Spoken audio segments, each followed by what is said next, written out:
and welcome back to my channel, or welcome if this is the first time that you are joining me.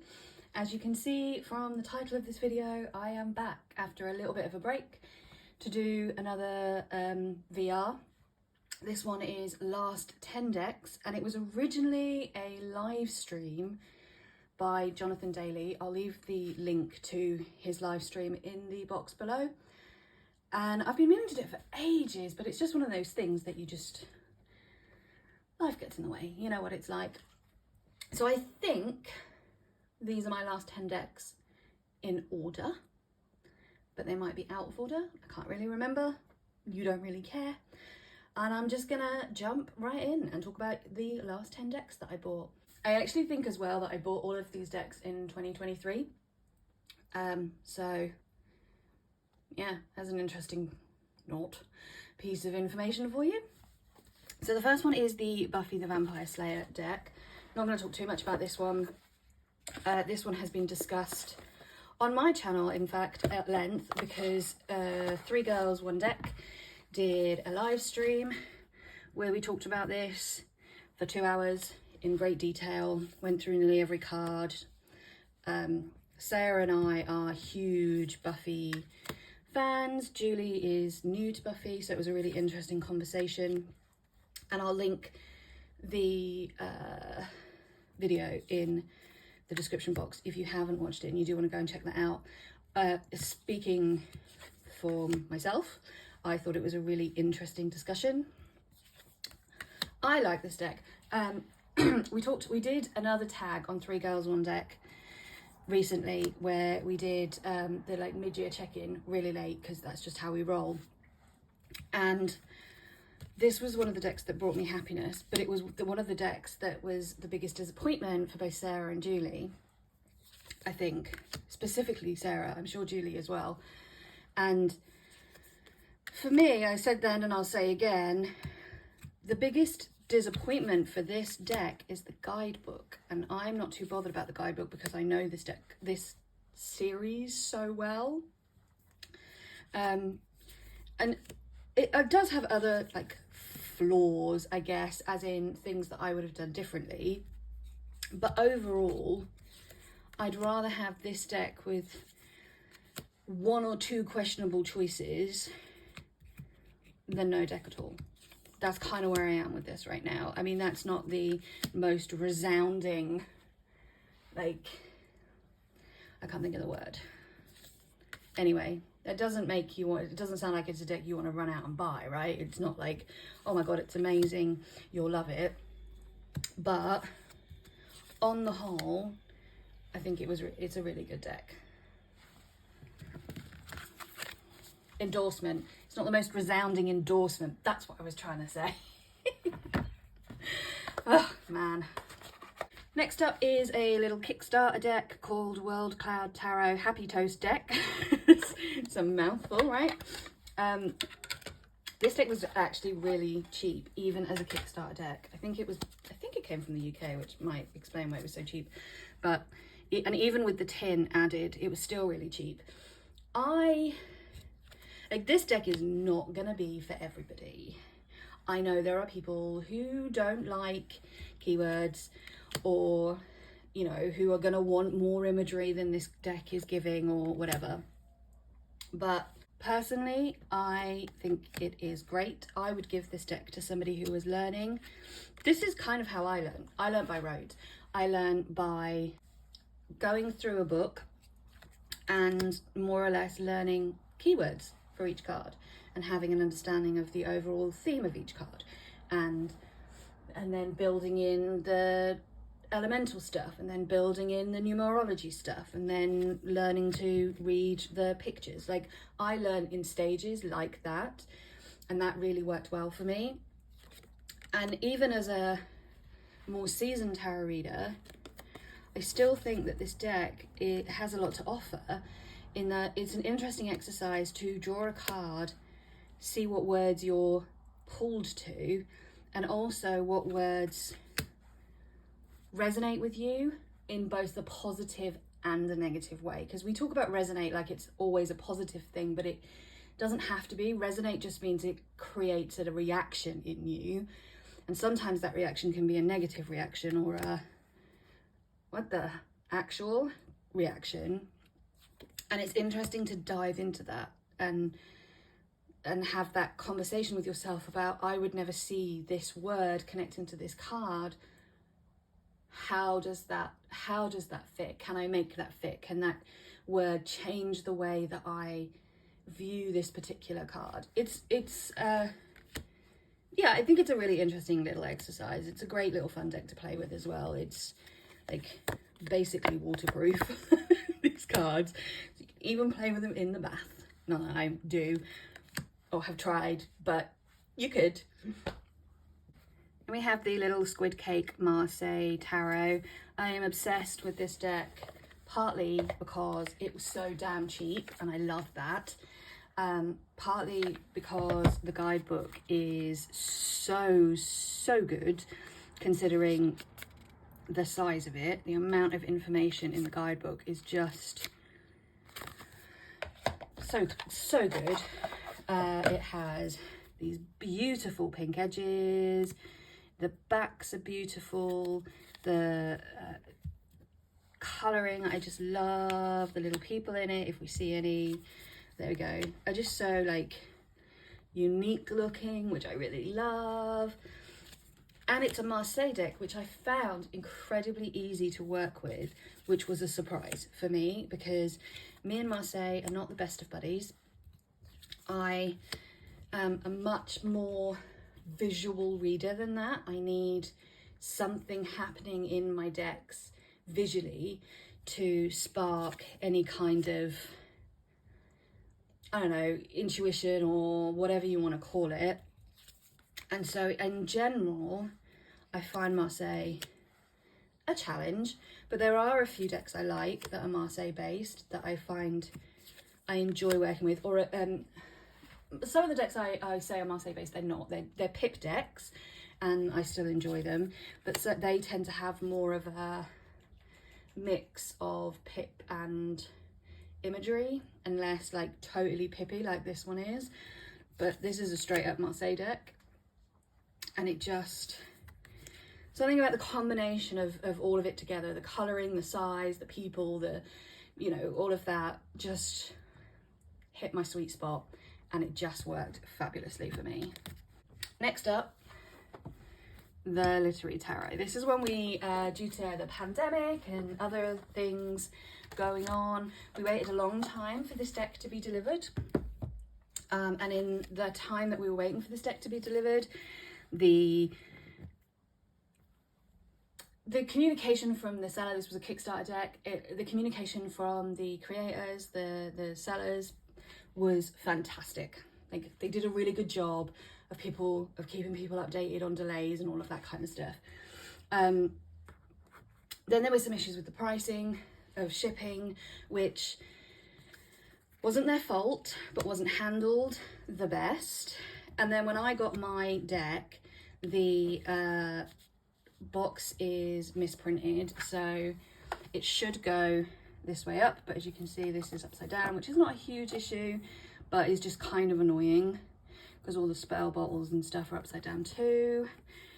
So the inside wasn't printed properly, and my cards weren't cut very well, so I've got like this very obvious cut line on the right hand side of all of my cards. But on the whole, I don't hate this deck. I will keep it. I will possibly work with it again. I have some ideas of different things I want to do with it, in terms of trying out classic books, because I'm not a huge classic reader. Again, I'm not going to talk too much about this because Three Girls One Deck we did a live stream for this one too, which again is linked in the description box below. And we had some very mixed opinions about this deck as a whole, about individual cards in this deck, and just in general the whole thing about the guidebook. The guidebook is really actually probably for me the most disappointing thing, because like I say, I'm not a huge classics reader and I just wish there was more information in the guidebook. But on the whole, it's not a bad deck. I'm not sure it was the right deck for me. Next up is an Oracle deck. It's the first Oracle deck to come into my collection in a really long time. I'm not really collecting or buying Oracle decks at the moment because they just aren't getting the use out of them that I would like. This one though, I love, and used it for like a whole month when I received it, and I'm still pulling it out every now and again. And it was a gift from my friend Sarah over at Sunset Bow Tarot, and that is the Morning Calm Oracle. It is just, it's just such a lovely, lovely deck. So I will say, you can kind of tell by the way that it's in the box that these cards I'm actually not using. These cleansing, creativity, divine feminine, I haven't really used these. So they have different coloured backs, and they are actually in the box a different way around because I haven't been using them. Haven't figured out yet how or why or what in terms of what I'm going to do with them. So I'm sure most people will know because I've talked about it. If you've been here before, you'll know because I've talked about it in a few different videos. But I am currently learning the Korean language. I've been learning it for just over 2 years. And part of learning a language is that you become very invested and very interested, I think, in my experience of learning Korean and now having a go at learning Japanese, in the culture and the history of the country where the language is spoken. And so I'm very interested, there's a very long-winded way of saying I'm very interested in Korean culture, Korean history, and this, again, there's another deck in a bit that also is part of that. So this deck I love for that because it's like a connection with that culture and that history that I will never have personal experience or connection of, in that I'm not Korean, my ancestors are not Korean, I have no physical personal connection to Korea, but this gives me a connection along with the language and another deck that I wouldn't necessarily have access to otherwise, and I love it for that. And also I use this deck a lot in the month that my very close friend passed away, and I found it really healing and helpful to draw cards and sit with those messages. At one point, I think I was drawing a card every day from this deck, and it was a really strong, healing, grieving process that was very, very powerful for me. And cards are stuck together and I can't move them. Next, we have a deck that it was another Kickstarter. I really liked it. I have made the decision, however, to pass it on because I just don't think I'm going to use it enough to justify keeping it. And I know that there is someone out there who would really like it, and I would like them to have it, so I'm passing it on to them. And that is Tower of the Crystal Rose. No, Tower of the Crystal World. I think I started reading Brooke Penrose at the bottom. That's where the rose came from. Which, as I say, was a Kickstarter. It's got the loveliest linen cardstock I've ever experienced. The cross-hatching is both really subtle and really works for this deck. It's got a real, like, fantasy western kind of feel to it. It's a very odd deck. It also has full frontal nudity in some of the cards, so just be prepared in case any of those cards come up for those who that is an issue for. It's just the right side of odd. It has some cards in there that are a real nod to pop culture. It's got music influence in there. It's a really good, really well-rounded deck. It gives me kind of like gunslinger vibes, like the Gunslinger's World vibes from before all the gunslingers were wiped out. It kind of gives me that kind of vibe, but also it's quite fantasy but also quite modern. But not like urban fantasy modern. It's a very interesting little deck. It just, for one reason or another, is not, like, see, like Watchmen, Platoon, there's just some real references in there. For one reason or another, it's just not one that I see myself reaching for over and above a lot of the other decks that I have. And so I will actually be passing this one on. Next is a deck that was kind of like my unicorn deck. I missed it when the Kickstarter was on. I wasn't really buying Kickstarters then.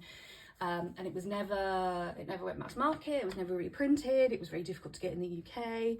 I mentioned it in a live stream, and as a result of that, somebody had a copy that they kindly agreed to send to me, and that is the Majestic Earth Tarot. I don't know what this, like, so I look at this deck, even now I look at this deck, and I think it might be in order. I think I might have recently put it back in order. No, it's not. And this one and the Tildwick Tarot are similar in that they are very much tarot decks that invoke a feeling of place and have no pupil in them. And I didn't think that that would be a deck for me. I'm also not very much in general into art as a whole. I think that's a really strange thing to say, because art encompasses such a huge like ream of things, right? But in terms of like classic art, I guess, it is not something that I'm really in general all that interested in. I'm more interested in like comic book art, manga art, that kind of stuff. But I love this particular romanticism style of art, and so I really just wanted this deck. From the first time I saw it on someone's channel, when I'd already missed it, I just really wanted a copy, and I know that it sells for a lot of money on eBay. Often it comes up, but that's more than I'm willing to pay for a deck. And so I never thought I would have this one in my collection. I just love this card. But actually, here it is. I've worked with it. I've really enjoyed working with it. And I'm just really, really happy to have it. Almost there, just a couple more to go. Next up is another Kickstarter.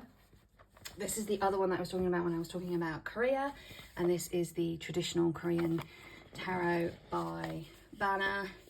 Again, I think over a couple of Three Girls One Deck videos and live streams, this has been talked about at length, so I'm not going to talk about it too much, other than to say that this is possibly the most beautiful deck I own, bar none. Like, it's just stunning, absolutely stunning to look at. The artist is bringing out a mini version, which I think is going to be in a tin, but I'm not sure.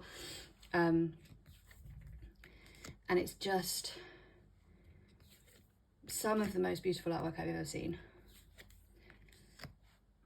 It reads really lovely. It's very it's very kind of RWS inspired, so it's very easy to work with. The guidebook is phenomenal, absolutely phenomenal. And depending on when you're watching this, on the 9th of September, we are doing a Three Girls One Deck live stream where we may or may not be talking about some guidebooks. So if you're interested in our thoughts on guidebooks, make sure to check that out on Juli's channel, and at some point there will be a reminder for it, I'm sure. If you're watching this after the 9th of September, go and check out the replay, because I'm sure it was a very interesting conversation. I do say so myself. But anyway, yes, the guidebook for this is phenomenal. Just the colouring, the cardstock, the size, the way it shuffles, the way it reads. I just love everything about this deck, just everything about it. Nearly there, folks, nearly there. Just 2 more to go. The next one is one that I've received fairly recently and I was working with in August, and that is the Unfolding Path Tarot. This one I think gets discussed a lot along with the Lightseers Tarot, and I can kind of see why. I do think they have similar vibes, and also they're both Hay House, so they both were Kickstarters that went mass market, so the books and the guidebook and all of that kind of stuff is fairly similar. Both of mine are mass market, both this one and the Lightseers are mass market. Cardstock is fine, the card backs are lovely, the box is fine, the guidebook is great, but the thing I love most about this deck is the diversity. It's probably the most diverse deck that I own in my collection, in that it's got lots of different races, skin colours, ages, genders, body shapes and sizes, like disabilities are represented. It just does, I think, a very, very good job of showing very real world representation, and I love it for that. And also I find, again, find that the Weather Lightseers is quite down to earth and quite grounded in reality, and I always talk about that deck as being very mature and somebody who's maybe a bit boho, a bit hippie, but who's very grounded in their sense of self and very comfortable in themselves. This deck has a much more, so the Lightseers to me is very earthy. It's a very earthy feeling deck, I think, and this one is much more of an airy, spiritually feeling deck. I'm not sure if I would say air or spiritual, but it's very it just has that more ethereal feel to it, and it reads very differently for me, the 2 decks, and I just have really enjoyed working with it over the last month. People talk about the teeth in this deck. Some of the cards do have teeth. Teeth do not bother me. I'm always interested to hear that they bother other people, because like we all have them, hopefully, unless you don't for whatever reason. But teeth are just teeth. They look like teeth. So yeah, the teeth don't bother me, but I understand that I've seen people talking about how they don't want to buy this deck because there's too much teeth and they don't like it, and that's a fair criticism, I guess. But in general, I think it's lovely. I just think it's a really, really well-rounded, beautiful looking, very ethereal feeling deck. And then last but not least, we have a deck that was sent to me by Juli at Peekaboo Rose, that I have only just received and I'm currently working with right now this month, and that is the Queen Alice Tarot by Dame Darcy. Most people at this point are probably aware that I have a small obsession with Alice in Wonderland. I have an Alice in Wonderland tattoo for anybody who has never seen it before. I have 2 other Alice decks. I have a folio edition of Alice in Wonderland, which is beautiful. If anybody is interested in seeing it, I would happily show it in a video at some time. It was a gift from a friend. It's very treasured, very beautiful. The paper in it, oh my word. Anyway, off topic, Heather. I'm obsessed with Alice in Wonderland. It is fair to say. I have like 2 of these. They're a bit dusty, I can't really show you these. 2 different like cup and saucer sets that have been sent to me that I have out as ornaments. I'm just low-key, okay, high-key, obsessed with Alice in Wonderland. I have a pocket watch somewhere, I have necklaces, I have it all. Where am I going with this? And so an Alice deck doesn't have to try very hard to win me over, because I'm already halfway there, because the subject matter is mine, right? It's like true fandom for me. And I have to say, bless you, Logan, Luna. Which one was that? Oh, that was Luna. That was the cat, not the dog. I have to say, this deck, I wasn't sure how I would feel about it. And there are some things that annoy me, like her signature or her initials in every card. I only picked up on that today, and now that I'm aware of it, it's annoying me.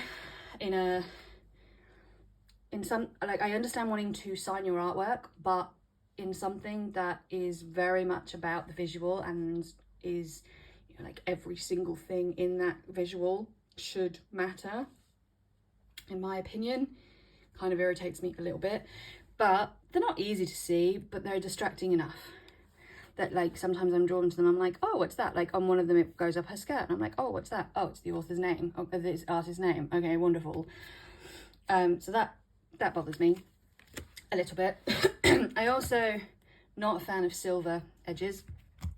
Not keen. Shuffle's okay. I have to say that I don't know where I'm going with this. I'm losing my train of thought. Let me start that again. Well, not start that again, but anyway.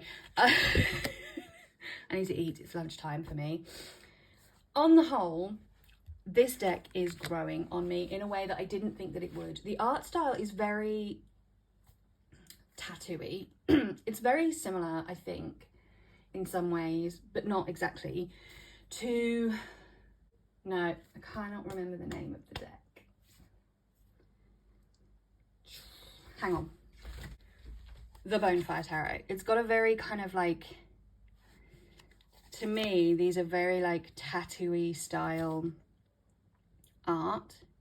And I think it's not exactly the same, but I think Dame Darcy's artwork has that same tattoo style feel to it. And that is something I am really starting to appreciate about this deck. I also feel like the card imagery is fine. There's lots of things that I recognise from the story. There's lots of choices where I'm like, yeah, I totally get that. It's overall a very easy to read, easy to work with, nice to look at deck. And so far, I'm really enjoying it. And I'm surprised by that, because I wasn't sure if I would. I met many moons ago on my channel, I had a video where I compared, I don't know why words are so hard. I don't know why remembering anything is so hard.